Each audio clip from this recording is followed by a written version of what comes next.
정부가 이거 왜 하는 거지? 중산층들은 자본시장 활성화로 수익을 얻고 소득을 얻게 하고 네. 전체 국민들의 부를 증가시키는 쪽으로 경제 활성화시키겠다. 네. 당부드리고 싶은 말씀은 이 열차에서 쉽게 그냥 내리지 않는 게 좋다.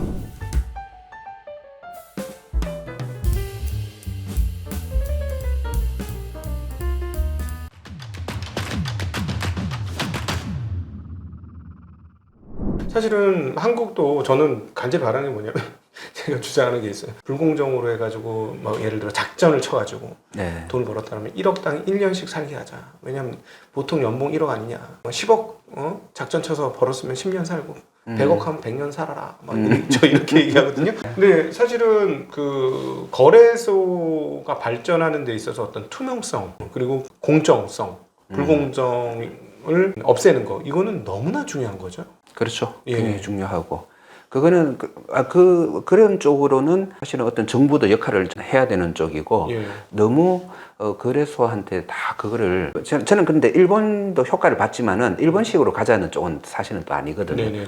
일본은 어느 정도 일본은 워낙 그 강한 힘을 가졌기 때문에 네. 좋은 점도 있었고 또 너무 일방적인 그런 방향 그렇게 밀고 나가는 그런 부분 때문에 사실은 우리가 자본시장 활성화라는 게 예. 주가만 올린다고 되는 게 아니거든요. 그 그렇죠. 목표는 주가를 올린다는 목표와 이 주식시장에 돈이 들어오면서 그게 돌면서 네네. 나라의 경제를 살린다는 이 목표가 함께 그렇죠. 이게 연결이 돼서 같이 어우러져서 나타나야 되는 건데 네.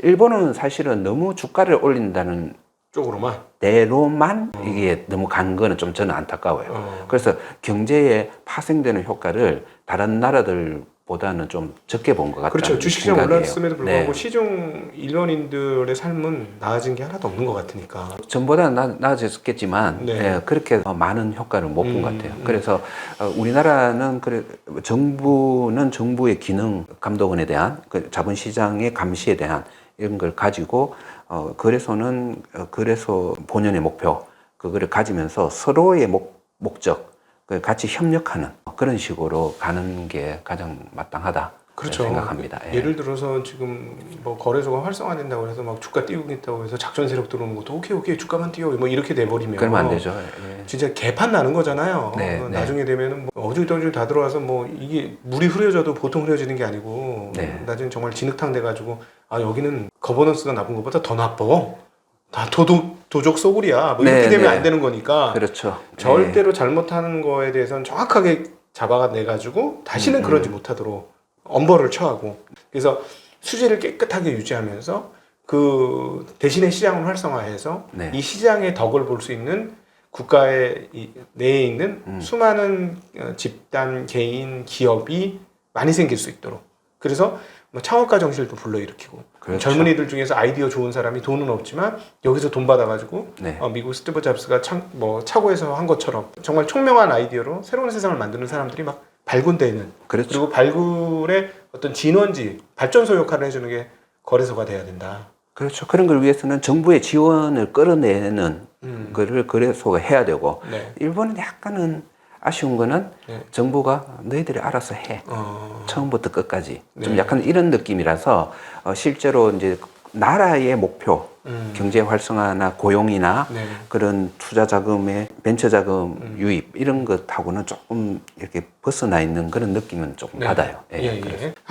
그리고 하나 또 점검할 부분들이 지금 이제 배당소득세가 이제 주주환원료 35% 이상의 기업들한테 배당소득세 분리과세의 특혜를 주겠다. 사실상 약간 특혜인데 이건 되게 진짜 영리한 법안인 것 같아요. 우리 이수영 여기 한번 모셨지만 난 너무 칭찬하고 싶은데 그러면 이제 현금 있는 애들은 무조건 35% 이상 배당 주주환원 하는 거 아닙니까? 네. 그러니까 갑자기 우리나라 배당률이 확 올라가면서 네. 주식을 갖고 있어도 돈이 되는구나라는 생각을 하고 주식을 가지고 노후를 맞이할 수도 있겠구나 하는 구조를 짜는 거라서 네. 너무 칭찬하고 싶은데 네. 근데 결국은 이거가 되면 시간이 지나서는 과세 관련된 문제가 본격화돼야 되는 거 아니겠습니까? 과세 전반에 네, 대한 네. 당연한 얘기인데 그런데 이거는 배당소득세 부분은 이런 거죠. 다른 세금들은 이 세금을 줄이면 네. 세금을 줄이면 다른 어디선가 또 세금을 받아야 되기 때문에 네. 그런 전반적으로 이렇게 컨트롤이 필요한데 저는 이 세금은 그렇지 않다고 봐요. 저는 이거는 배당 소득세 부분은 이소영 의원의 안대로 그렇게 해도 네. 아니면 저는 조금 이소영 의원 안에서는 그것보다는 대주주의 세율이 35%인가 대주주는 그런 식이잖아요. 좀 이게 차별을 하잖아요. 네, 금액이 커지면은 원래 아주 작은 금액은 기존의 배당 네. 이자 소득세하고 유사한 수준이고 네. 그다음에 조금 더 많으면 뭐 20%대 초반, 조금 더 많으면 27%까지. 27%까지. 예. 제일 높은 분리과세 항목이 27%인가요? 예, 27%. 저는 그게 30 몇 프로라 생각했는데 27% 오케이. 네. 그 정도 좋습니다. 그 정도라면 이 정도의 세율이라면 배당 소득세 자체는 더 많아질 거다. 저는 그렇게 생각을 해요. 왜냐면은 35% 예. 주주환원 하는 기업들이 엄청나게 많아질 테니까 예. 아까 이제 전체 배당액이 네. 지금 우리나라가 올해 24년도도 배당액이 작년 대비 엄청나게 늘었고 1분기도 배당액이 상당히 많은 올해 1분기, 25년도 1분기 즉 24년도 활동에 대한 배당이 이번에 어마무시하게 많았거든요. 전년 네. 대비 왕창 늘었어요. 네. 그럼 이게 훨씬 더 느니까 세금의 총량은 늘어날 수 있다. 총량이 늘어난다. 그러니까 네. 이소영 의원이 시뮬레이션 하는 거를 한번 봤는데 그것보다는 세수가 많이 그칠 거다 저는 생각하고 있고요. 네. 그다음에 두 번째는 배당 소득세로 그쳐지는 세금만 문제냐? 이 세금이 배당이 많아지면 그게 소득이 되잖아요. 네네네. 그 소득이 되면 그 소득이 소비로 돌아가잖아요. 당연히 그렇죠. 그리고 그 소득이 또 다른 투자나 이런 쪽으로 가면 그게 또 돌면서 마치 호텔 경제학 같은 그런 효과를 주면서 네. 또 다른 쪽에 세수를 높이는 그런 부양 효과가 있거든요. 아 그럼요. 예, 지금 있기 때문에 저희가 제일 끝없이 안타까워했던 게 뭐냐면 부동산 대출 받아가지고 그 대출금 갚느라 돈이 없어갖고 저녁 모임도 못하고 밥도 못 사 먹고 막 이렇게 되는데 네. 결국 그래가지고 지금 자영업자들 뭐 몇백만이 지금 폐업을 하는 사태가 벌어진 거 아니겠습니까? 근데 네. 이렇게 배당 소득세가 늘어나면 아무래도 좀 월급쟁이들이 하고 싶었는데 못했는데 조금 여지가 생기는 거잖아요. 이 네. 배당 좀 받아가지고 일부는 뭐 저축도 하고 교육비도 쓰고 뭐 하겠지만 일부는 그래도 외식도 한번 하고 그렇게 되는 거니까 당연히 그렇죠. 자금이 잘 돌 것 같은데 그럼에도 불구하고 그럼 이 채권에 관련된 이자도 일종의 배당 소득세가 되는 거잖아요. 그러면 채권에 대한 이자는 지금 당장 건드리는 거 아닌 것 같아요. 예, 그거를 배당으로 똑같이 보는 거는 아닌 것 같고, 그거를 똑같이 본다. 그런 쪽으로 할 때는 나중에 금투세? 네, 금융투자세. 예, 그거를 좀 논의를 해야 될 것 같아요. 그래서 양도소득세, 네네. 그리고 채권의 소득, 그리고 배당 소득 여기까지 한꺼번에 그거는 가는 쪽으로. 그때 지금은 그냥 배당 소득세를 먼저 이거를 만들어 놓고 네. 그 다음에 채권의 소득에 대한 것까지는 금투세까지 나중에 같이 논의하는 게 맞다. 예, 이렇게 그래서 요거에 대해서 조금 안을 하나 저희가 한번 내봤으면 좋겠는데 사실 민주당 한쪽에서는 금투세 막 내야 된다 하고 그거 갖고 토론 디베이트도 했지 않습니까? 네. 근데 사실 원칙적으로 소득 있는 곳에 세금이 있는 거니까 네. 그래야 또 나라도 돌아가고 나라 맞아요. 살림살이도 네. 해야 되고 안 그러면 뭐 무조건 채권만 발행할 수도 없는 거니까 그 받아들이긴 해야 되는데 네. 이런 게 있죠. 한국 주식시장이 그동안에 사실은 불공정한 그리고 디스카운트 그냥 자체 상황에서 자본시장에서 한 번도 제대로 된 소득을 얻지 못했고 그러니까 전부 모든 자산 운용이 부동산으로만 빨려갈 수밖에 없는 구조적 상황들. 사실은 훈련을 열심히 하고 막 자기를 다스리고 막 진짜 도사처럼 훈련을 해서 우리 서준희 교수님처럼 욕심 다 내려놓고 뭐 이런 식으로 하지 않으면 돈 벌기 힘든 이런 상황까지 만들어졌으니 소수만 돈 벌고 일반적인 사람들은 그냥 주식시장에 있으면 그 사람 뭐 예를 들어 사회가면 안 돼, 주식해? 그게 안 돼. 뭐 이런 정도의 상황이었으니까 네. 사실은 미국처럼 그다음 최근에 인도처럼 그리고 최근에 일본처럼 주식 투자를 해서 그냥 저금처럼 하면 배당이나 이런 걸 받아갖고 소득이 조금씩 괜찮아지고 미래도 조금 담보되고 이런 상황이 오고 나면 그때는 때가 되면 자본으로 돈 버는 사람들이 규모가 커질 거고 노동하는 사람에 비해서 세금은 덜 내고 수익은 엄청나게 많은 그렇게 결국 그렇게 되겠죠. 되죠. 네. 근데 그러면 거기에서 세금이 좀 나와야죠. 네, 그때는 이제 금투세 논의를 해야 되지 않겠습니까? 네, 지금은 당장 아니더라도. 네. 그래서 대략 그러면은 어느 정도의 물이 차올랐을 때 금투세 시행하는 게 맞을 것이냐. 뭐 코리아 디스카운트가 어느 정도 해소됐을 때 네. 그게 뭐 주가가 4천에서 5천 사이? 뭐 그 정도 가는 정도고 그때쯤이면 좀 저는 논의가 나오지 않을까 뭐 그런 생각은 하고요. 네. 그리고 뭐 지금 이 정부의 목표가 주가 5천이라면서요. 5천 가까이 가면 그때쯤은 자격이 있죠. 자격이 있죠. 이 얘기를 이제는 꺼낼 만한. 그리고 그 정도면 어떤 투자자들도 받아들일 수 있죠. 왜 우리가 받는 배당 소득 그리고 우리가 받는 이 양도소득 이게 꽤 커져 있는 상황에서는 오케이 우리 돈 좀 벌었어 세금 좀 낼게 하는 마음이 생길 수 있을 그러니까, 것 같아요. 이런 때가 되면 그때는 세금 논의를 해도 될 것 같아요. 예를 들자면 주식시장으로 막 떼돈을 벌었는데 노동하는 사람들은 너무 힘들게 사는 거야. 그런데 우리는 뭐 시장이 좋아져가지고 올라가는 거는 우리가 한 번도 경험해보지 못한 약간 불로소득 느낌이 좀 있지 않습니까? 그렇죠. 그냥 물살이 그냥 막 휘두르 쳐가지고 우리 잘못했는데 옛날 같았으면 잘못된 선택이라 손실 보고 이랬어야 되는 건데 그때도 먹었어. 이런 식이 막 돼가 엄청나게 사회 전체 부 중에 여기서 많이 창출된 부가 너무나 많아서 네. 이쪽에서 너무 많은 사람들이 부자가 되고 많이 돈을 벌었는데 세금을 안 내고 있어. 그러면 이제 조금 불공정해지는 거잖아요. 그때는 이제 세금 논의는 네. 분명히 이제 그때는 돼야 된다. 그렇죠. 제가 작년에 금투세 논란이 있을 때 제가 그랬잖아요. 금투세는 크게 주가에 변수가 되지 못한다. 그리고 두 번째는 배당 소득세를 분리과세 하는 대신 금투세도 저는 받는 게 맞다. 네네네. 금투세 약간 찬성 쪽이죠. 다만 배당 소득세를 분리과세하는 조건 그런 쪽의 생각이었고 이거는 한마디로 뭔가 하면 다른 나라들처럼 하자 우리도 그 말이에요 사실은. 그 말이에요.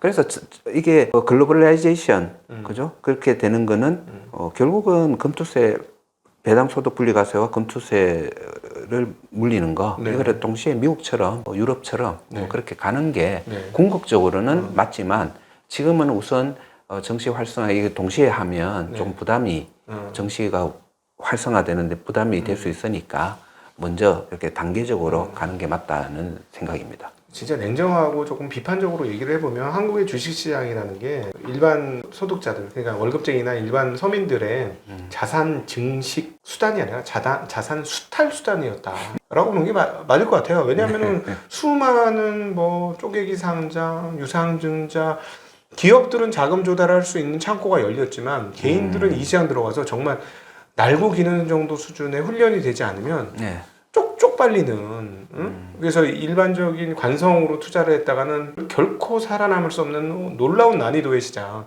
미국 보면 좀 야구르지 않습니까? 아무것도 모르는 친구들이 그냥 들어갔는데 돈 벌고 너무 심하잖아요. 거기는 너무 심한데 뭐 그런 정도까지 아니더라도 참여했는데 수탈 나가지 않고 그래 꾸준히 갖고 있으면 배당으로라도 돈을 벌어. 그러니까 금투세 얘기 나오면 막 화를 내는 거죠. 그러니까 돈도 못 버는데 무슨 금투세까지. 한국은 그동안에 수탈됐는데 여기서 또 세금까지 수탈돼? 그러니까는 폭발한 게 아니었었나 작년에. 그렇죠. 그래서 이거를 이렇게 참여해서 우리가 위로를 받고 여기서 이게 우리의 젖줄이 일부 되고 이렇게 하면 노후가 좀 보장이 되겠구나 하는 그런 생각을 심어주면 그때는 세금 왜 못 내겠습니까? 그죠?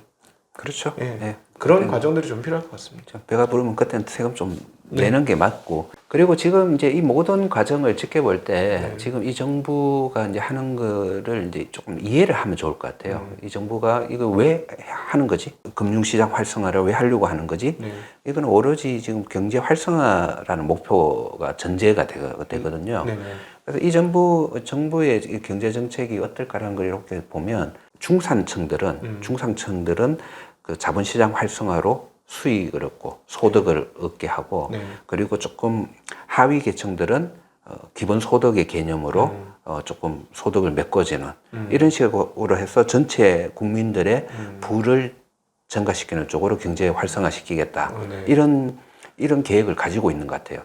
그러니까 저는 당부드리고 싶은 말씀은 그러니까 이 자본시장 활성화를 통한 이 부의 증가 여기에 이 열차에서 쉽게 그냥 내리지 않는 게 좋다. 같이 그 중상층 그러니까 부를 증가시키는 중상층의 대열에는 어느 정도는 어떤 방법이든 같이 조금 합류해 있는 게 맞다. 네. 그래서 섣불리 주식을 매도하고 네. 그런 쪽은 아닌 것 같고요. 네. 그 다음에 이렇게 되면 시장이 활성화되면 또 막 그런 게 나오잖아요. 급등주라든지 그렇죠. 뭐 또 테마주라든지 네. 뭐 해가지고 막 그런 거는 주의하시라. 네. 주의하시고 그냥 돈 잘 버는 돈은 여전히 잘 벌어서 앞으로 배당을 많이 줄 수 있는 여력이 있는 네. 그런 회사들 중에서도 가격이 괜찮은 그런 것들을 골라서 계속 잘 모으고 네. 있는 그런 방법을 택하는 게 정답이다 생각합니다. 저희 그 증시각도 TV가 본의 아니게 시즌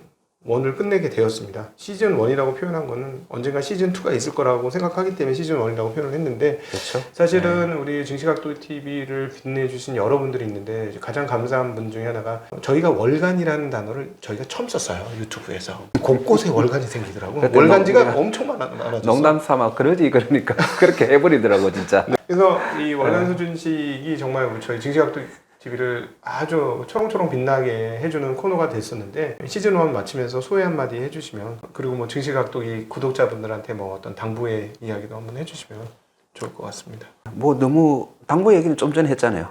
이 대열에서 우리 벗어나지 말자. 네. 저도 그럴 거고요. 예. 그런 얘기를 했었고 너무 편안하게 진행을 해주시니까 네. 사실은 제가 다른 곳에는 좀 이렇게 고사하는 출연을 고사하는 그런 경우가 많았는데 여기는 그렇게 꾸준하게 이렇게 전혀 꾸준하지 않은 사람인 제가 이렇게 어느 정도 꾸준하게 할 수 있어서 뭐 이렇게 좋았다. 네. 뭐 그런 말씀드리고 그리고 제가 했던 말들이 우리가 같이 여기서 했던 말들이 지금 어느 정도 현실화되고 네. 실현화되는 네. 이런 과정에서 저희가 일단 뭐 마무리를 할 수 있어서 너무 맞습니다. 기쁘다. 뭐 맞습니다. 그런 생각. 예. 주장했던 게 세상에서 받아들여지니까 진짜 행복하고 제가 그 지난 진짜 거의 작년도 후반기에 정말 더 강렬하게 상법 개정의 전사로서 이제 곳곳에 나가서 얘기해서 그랬죠. 외로워하면서 네. 왜 남들은 이 얘기를 강하게 얘기 안 하지? 뭐 이러면서 그래서 예. 이 짤도 만들어서 막 100만 뷰 이상이 막 돌고 막 그랬었는데 그런 입장에서 보면 정말 보람이 좀 있습니다. 보람이 네, 있습니다. 그거에- 너무 수고 많으셨어요. 근데 네. 이거를 저한테 깨우쳐 주신 분이 바로 우리 서준식 교수님이시죠. 저의 영원한 멘토 우리 서준식 교수님 덕분에 저는 거래소에 대해서는 진짜 1도 몰랐어요. 배우게 됐고 상법 개정이나 거버넌스가 어떻게 중요한지도 우리 월간 서준식을 통해서 더 깊이 있게 배웠던 것 같습니다. 그래서 덕분에 성장을 했고 또 우리 구독자분들이 또 사랑해 주시는 코너가 되어서 시즌 1에서 이렇게 마무리되는 게 너무 아쉬운데 시즌 2 시작하면 나와 주실 거죠? 당연하죠. 네. 네. 다짐을 네. 받아냈습니다. 될지 모르겠는데 뭐 일단은 얘기는 하는 그래서 거죠. 구독 풀지 마시고 알람도 풀지 마시고 기다려 주셨다가 기다려주세요. 네, 네. 다음번 월간 서주식 올 때 기쁜 마음으로 다시 찾아주셨으면 좋겠습니다. 오늘까지 그 시즌 1을 멋지게 마무리해 주신 우리 서준식 교수님, 돈 잘 버는 한국 최고의 케인지도 울고 가는 경제학자 서준식 교수님께 감사드리면서 또 함께해 주신 구독자분들 모두 시청자분들에게도 감사 인사드리겠습니다. 인사드립니다. 고맙습니다. 고맙습니다.